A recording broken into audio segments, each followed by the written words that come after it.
Bonjour à tous, bienvenue sur notre plateau. On a la chance d'accueillir aujourd'hui Madame Data, c'est comme ça qu'on vous appelle sur votre région, l'Occitanie, Caronne Belmain. Oui, tout à fait. Je pense que bientôt je serai plus connue sous le nom de Madame Data que sous mon propre nom de famille. Alors, vous avez effectivement créé une entreprise, Carole Belmain, qui s'appelle MBC Solutions, une entreprise qui a une histoire quand même, qui passe par la Chine. Vous passez quelques années là-bas pour faire un break un petit peu entre deux expériences professionnelles et vous nous revenez en région toulousaine plus passionné que jamais avec plein d'idées en tête et vous décidez de créer donc cette entreprise au départ sous le statut d'auto-entrepreneur. C'est comme ça que l'histoire démarre. Oui, voilà, ce statut, m'a inspirée, je l'ai vu, comme une première marche en fait, C'était plus pour, libre, plus léger peut-être pour vous. oui, c'est un statut facilitant de base, de par sa structure et sa mise en place et finalement en 2-3 clics, ça y est, j'étais auto-entrepreneur et je pouvais comme ça m'essayer, tester, mes stratégies, ma vision, mes valeurs, savoir quel costume, quel management, C'est-à-dire que ça vous permettait de vous voilà. centrer sur votre cœur de métier. Ça m'a permis, voilà, de m'essayer et de Ouais. pouvoir cadrer, toutes les prochaines étapes par la suite, avant de passer en société. Oui, Alors aujourd'hui, MBC Solutions, c'est une société, c'est une entreprise tout avec à déjà fait. pas mal de clients. Son cœur de métier exactement, c'est quoi? La conduite du changement autour de la donnée. Voilà. Ouais, mais On encore?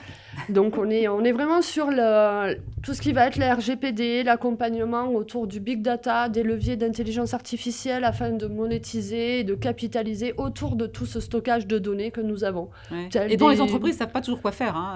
Savent pas Oui, forcément bien gérer ça. tout à fait. Tout le monde possède, que l'on soit en freelance, auto-entrepreneur ou en TPE, PME, au CAC 40, des fichiers clients, des Ouais. fichiers de catalogue produits ou autres. Et toute cette donnée, on doit expliquer tout ce voyage de par les valeurs de la RGPD de nos jours.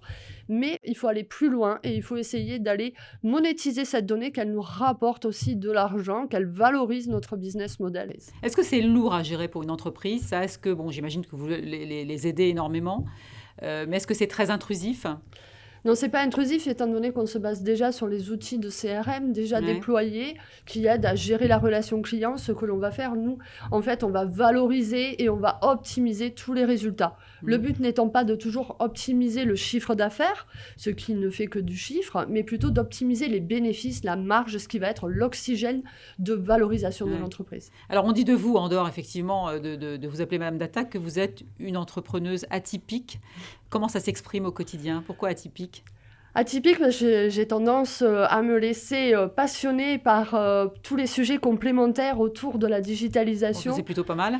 Donc voilà, pour mes clients, tout Mm. à fait, puisque j'œuvre sur plusieurs matières, pour mes clients et mes étudiants, je dirais Ouais. aussi, puisque Et vous êtes j'enseigne. conférencière également. Voilà, j'ai fait pas mal de conférences, j'ai la chance d'être sollicitée sur toutes ces plateformes, tous ces endroits. Mm. Et c'est vrai que je me révèle en étant comme ça dans des actions de complémentarité, le big data, l'intelligence artificielle, mais aussi la pédagogie, la formation et les méthodes agiles qui sont pour moi des valeurs essentielles de management de nos jours.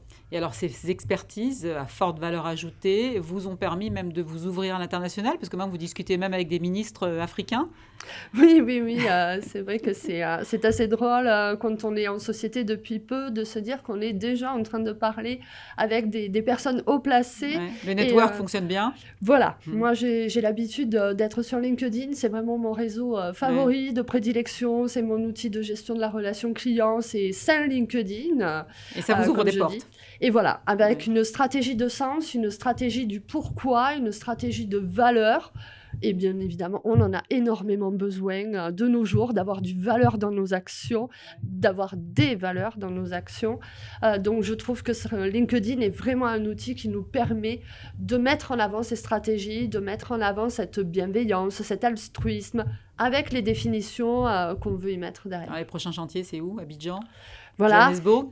c'est ça, Abidjan, Johannesburg, Dakar aussi, pas mal de villes. Je pense que je vais faire un joli petit tour d'Afrique. Bah écoutez, MBC Solutions va voyager. Merci Voilà. beaucoup, Carole Bonneman, d'avoir été avec nous aujourd'hui. Merci, Madame Data. Merci de On m'avoir a été ravis de reçu. vous accueillir. Merci beaucoup.